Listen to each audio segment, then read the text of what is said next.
ঈদ মানেই আনন্দ, ঈদ মানে খুশি।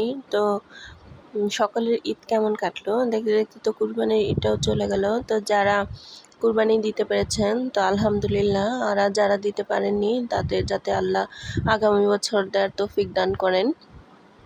তো যাই হোক, এটা হচ্ছে একমাত্র আল্লাহকেই খুশি করানোর জন্য।